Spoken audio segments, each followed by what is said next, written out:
Hi everyone, welcome to another episode of Hawaii in Real Life. We're here in the law offices of Landsberg Law, and this is at Landsberg Law. You can see him on Twitter and on Facebook, actually. Right? Yeah, I use Facebook a lot. Okay, cool. And do you have a blog? Yes, I do have a blog. It's 808crime.com. I need a better name, but right now we're going with 808crime. Actually, that's kind of Do you like cool. it? Yeah. Oh, that's thank catchy. you very much. Thank you very much. So it's 808crime, and then it's /blog, but I got a whole bunch of stuff up there. So you can see the old news clips. Actually, this will probably go up in my news clip section. This? Yeah, for sure. Of course it will. Cool, we'll be famous. I'll put it at the top. And then like old reviews, clients I've had who were thankful enough but not so embarrassed that they were accused of a crime that they were able to put something down on my page. So yeah. Nice. Actually, just veering off subject a little bit, well, kind of on the same subject. I know one time I was checking out your Twitter feed because I was trying to do screen captures for the State Bar Association for my PowerPoint, and I found like some client that was on Twitter that was saying, "Oh, Marcus Landsberg, he's on Twitter now, follow him." I had a couple of guys like that. I got lucky and got a few people who are marginally famous or kind of famous, and I mean, if you go on the webpage, you'll see them all.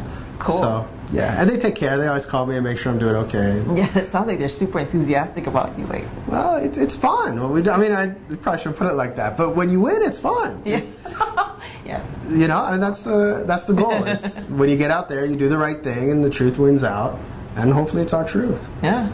Well, now speaking of fun, one thing that you might look for is his tweets on Hawaii 5-0 night, and that's on Monday nights at 9 o'clock on KGMB. Everybody's doing the H50 hashtag for the Twitter stream, and Mark will actually jump in and interject little legal tidbits. It's not legal advice, right? I mean, at first people are like, "Oh, is he tweeting legal advice?" But it's not really. It's just facts, right? Right. Like, so usually, more often than it's not, it's, you know, Dano isn't allowed to do that. You know, you can't. You know, McGarrett isn't allowed to put someone in a shark cage and hang them out on the North Shore. Sharks swim by. Not okay. yeah. You can't shoot a Russian gangster and then put your finger in the bullet hole and then say, "Why don't you tell me what I need to know?" Generally, those things are against the law for even police. Even if you have a blanket pardon from the governor, even if she's in bed with the guy who killed your parents. Except for your mom, I guess, because I don't want to ruin anything. But you know what I mean? What? I didn't know that. The governor's in. Right. So that's the kind of stuff I do for Hawaii 5-0. And really, I just started doing it because that's what's interesting to me. Yeah.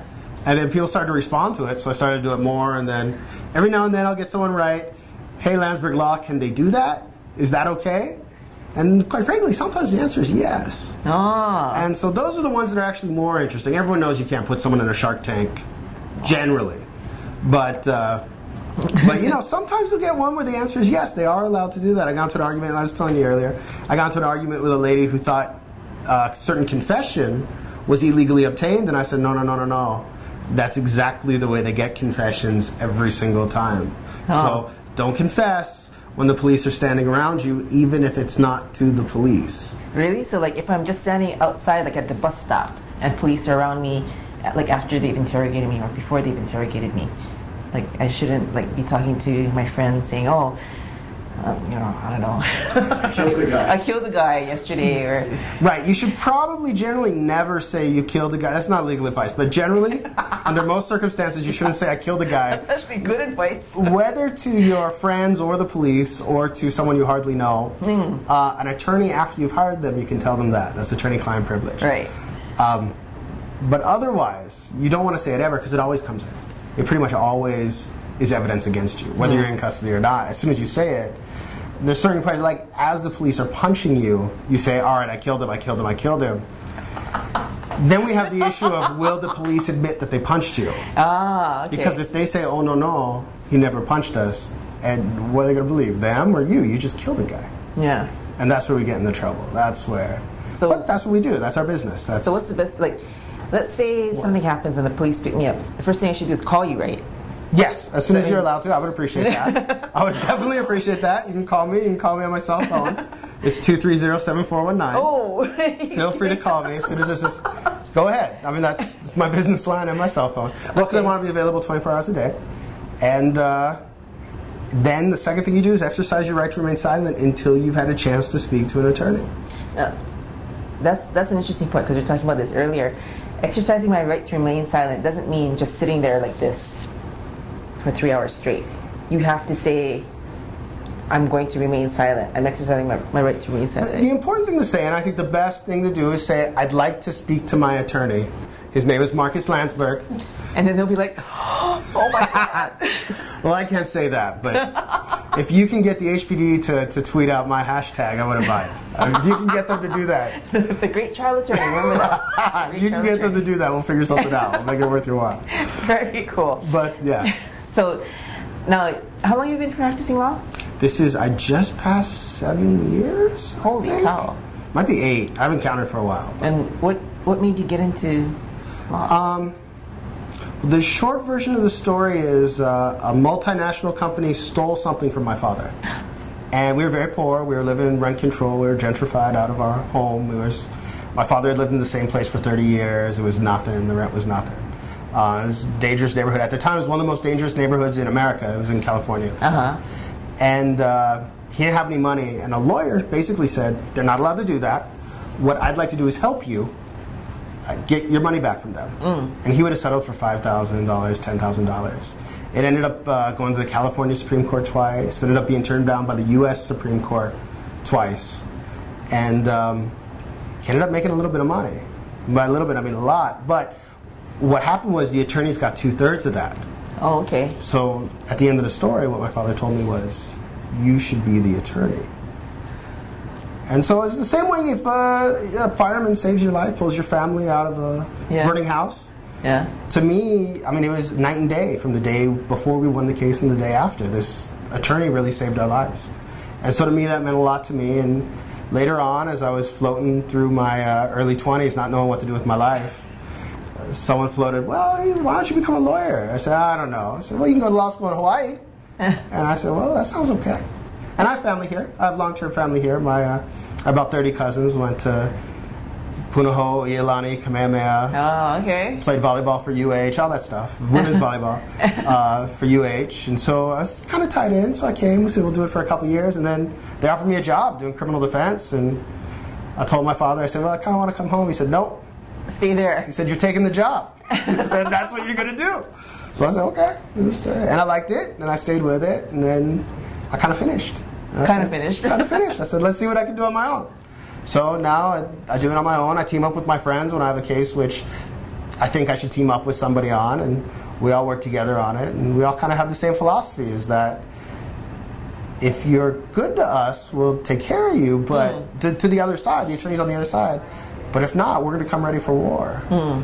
And if you want war, we'll bring war. I don't have a problem with that. I can do that. But, you know, only if you want it. You got to ask for it. We don't have a problem if you ask for it, but if you ask for it, that's what we got. And did you fall into being a trial attorney, or did you think you wanted to be another kind of attorney? Or? Originally, I wanted to be, because I speak Japanese, right? So originally, I wanted to be an international business attorney, and that was real boring.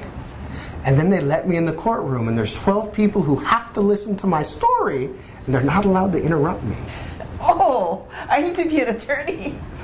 So I got into that business real quick, and then, you know, they started saying I was right. So you get in front of these people for a few days, and at the end they go, yeah, we agree with Marcus.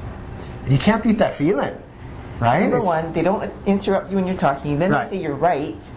Hello. I mean, what more do you want? And then the other thing is, you know what? A lot of those people, when they come in there, they're expecting the worst. They're expecting it to be worse than a root canal. Like, they're expecting it to be painful and miserable. And all you do is you come in there and talk to them like they're human beings, and they listen to what I have to say. So as long as they keep listening to what I have to say, I'm allowed to keep saying it. And if they keep agreeing with me, then we're doing okay. Cool. Now, one last thing, though. My niece, Kimry, she's at Kimry Chang on Twitter. When she was a baby, or toddler rather, she was quite the actress. Like, she'd be crying, you know, if she didn't get her way, and then she'd turn it off as soon as she needed to, or vice versa. And we thought, wow, with theatrics like that, she should be an attorney. Well, sometimes it translates. It doesn't always translate, but if you're able to be a courtroom attorney, you really are a producer, an actor, is sort of historical playwright, because you can't make, it's not science fiction, you can't make stuff up, right? But you can write between the lines. You know, if you don't know what the facts are, you can sort of suggest what they are. And you put all these things together. The problem is you got an actor on the other side who doesn't play by your script. Right? And they call other actors who don't play by your script. So then you got a little bit of improv in there, without the comedy, unfortunately. And, you know, if you can do it right, then it works. And that's so far so good. So far it's worked. We've done okay. And I enjoy it, and I'm going to keep enjoying it, I hope. Cool. So if you want to check out Landsberg Law and all of the infinite wisdom that he has to impart, follow him on Twitter. He's Landsberg Law. Check him out on Facebook. Follow his blog, 808 Crime. And your phone number again? Oh, it's 808-230-7419. Keep that in your ICE. Put it on your speed dial. But now I got to go update my blog. You keep talking about my blog. I gotta go put something up on it. We're going to be there on your blog. So. Okay. No, you absolutely are. So that's 1 week. I'm good. Okay. Thank you.